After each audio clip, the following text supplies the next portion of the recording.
UFC 309 is this weekend. The heavyweight champion Jon Jones will be defending his belt against Stipe Miocic. This is a rescheduled fight from last year, from UFC 295 if I'm not mistaken. And no one is excited for this fight. Let's just dive into this. This feels like a BMF title fight almost, but not as exciting.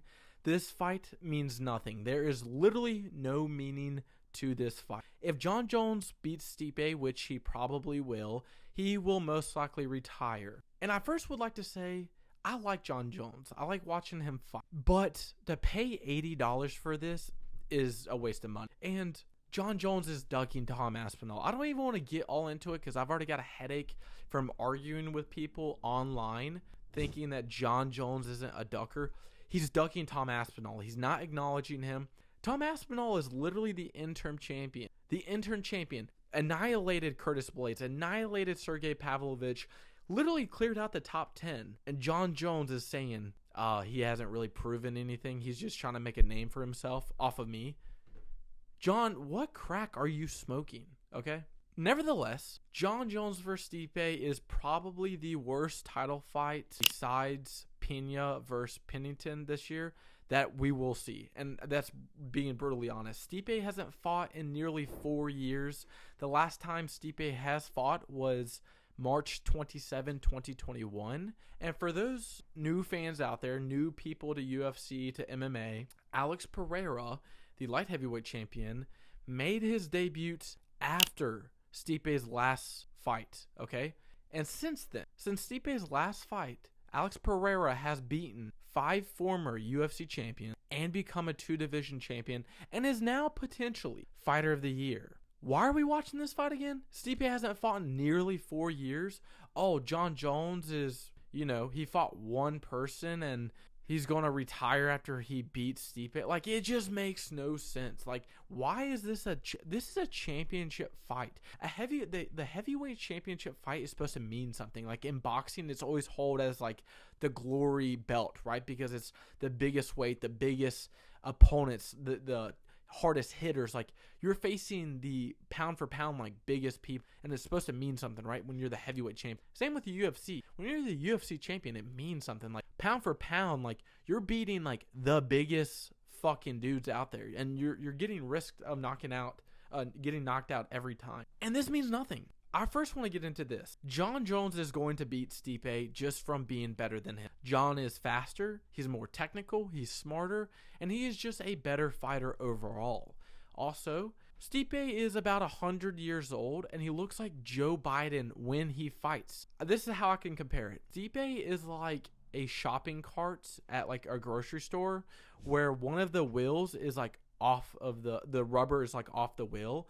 So when you're rolling it, it's like dun-dun, dun-dun, dun-dun. That's what it's like watching Stipe fight. When Stipe fought Francis, and now Francis is obviously a freaking beast, right? He has all this power.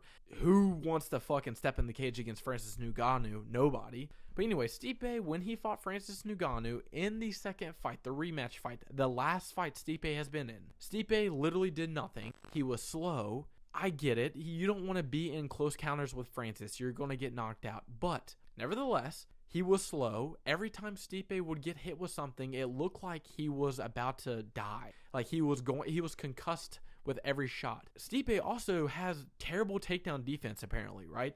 I always thought Stipe has pretty good boxing and he has good takedown defense. I don't know where I came up with that. That's a lie. Stipe went for a takedown against Francis. Francis stuffed the takedown against Stipe and literally reversed it and took Stipe down and killed him with hammer fist. Thankfully, it was the end of the round, or Stipe would have died from that.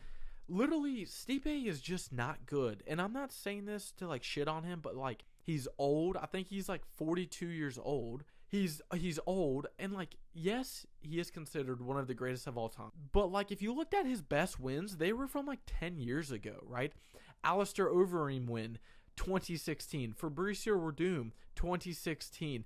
Junior Dos Santos, 2017. Like, those were his, like, best wins, and they were almost 10 years ago, 8 years ago. Like, it's behind him. He's not that good. Why is he fighting for the belt? He hasn't fought in nearly 4 years. He's not that good. And then Jon Jones. Like, yes, Jon Jones is big and he's tall and he has a reach and he's long and he's strong, but like Jon has never been known for his physical shape, right? It's obviously an advantage, but he's always been known for his technical skill, his knowledge, like how smart he is in the cage, right?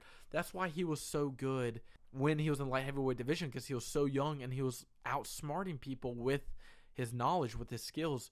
And that's what he's going to do against Stipe Miocic. Jon Jones is literally just going to outsmart Stipe. Stipe, what he did good against Daniel Cormier was like body shots. That was it. But Stipe, when he moves in or when he circles out, he's so slow.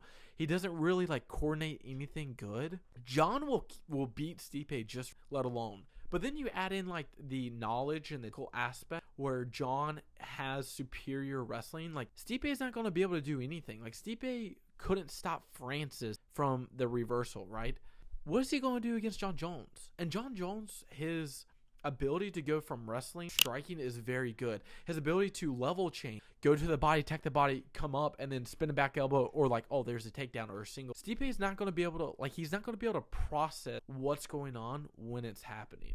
And that's why Stipe is going to lose. Now, I don't think this is going to be a first round finish like how Jon finished Cyril Gahn, but I do think it's going to be really early in the second or third round. And that's just because Jon and Stipe are very slow starters. If you go back and watch Stipe versus Francis in the second fight in the first round, and Stipe versus Daniel Cormier in their third fight in the first round, Stipe was slow. He's just circling out to the jab hand, and he's just like looking for single jabs, and he'll do this thing where he's like kind of pivoting in and out, and then he's like looking for the two to the body. But that's all he does in the first round. Like, he doesn't really throw leg kicks. He doesn't initiate the takedown in the first round. And if he does, it's nothing where, like, he actually gets it.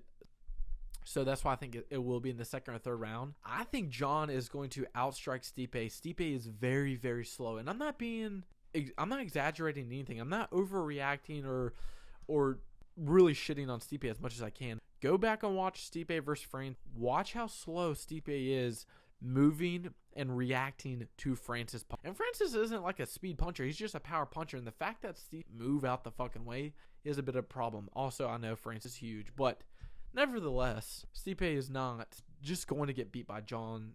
Then if we look at the actual wrestling part, Stipe has a 68% takedown defense. It's not that great. And really, Stipe's like only thing that he does to get out of the wrestling or initiate the wrestling are single legs, and he'll move them to the end of the cage. And then he tries throwing like overhands while he has that single leg and just trying to trip him down. You can't do that against Jon Jones. Like, you're not going to be able to take Jon Jones down. And Stipe and Jon are about the same size. I'm taking Jon Jones every day. Stipe is slow. Like, he's just not going to win. Jon Jones is going to beat Stipe just because he is faster. He's more technical. Stipe is old. He is slow. Every time he gets hit, it looks like he's getting concussed. He's just going to lose. That is the final prediction of what's going to happen.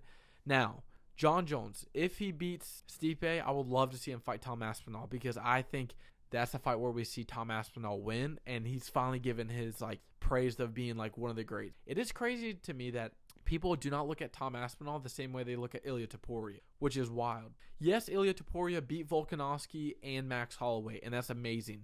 And he's up there, like, pound for pound. But for some reason, we don't look at Tom Aspinall the same way, even though he beat Curtis Blades and Sergey Pavlovich and Volkov, right? Like he's beating these great, but we're not looking at him the same way. If Jon and Tom can fight, and they end up fighting, and Tom beats Jon, like, he is already up there, like, on the GOAT list, potentially, because from just what he's accomplished, and Tom Aspinall is only 32, right? So he has a lot. But Jon Jones versus Stipe, I really don't understand why this fight's happening, but Jon Jones is going to eliminate Stipe easily. He's going to demolish Stipe, and this is going to be a waste of everybody's time, because it's what we all thought was going to happen a year ago, and it should have been Tom Aspinall. And no matter what, whoever wins, it won't matter, because Tom Aspinall will be the undisputed champion the night of November 16, 2024, after UFC 309. Thank you so much for watching. I hope you enjoyed. Be sure to like, comment who you think's going to win, and subscribe for more content like this. See you in the next video.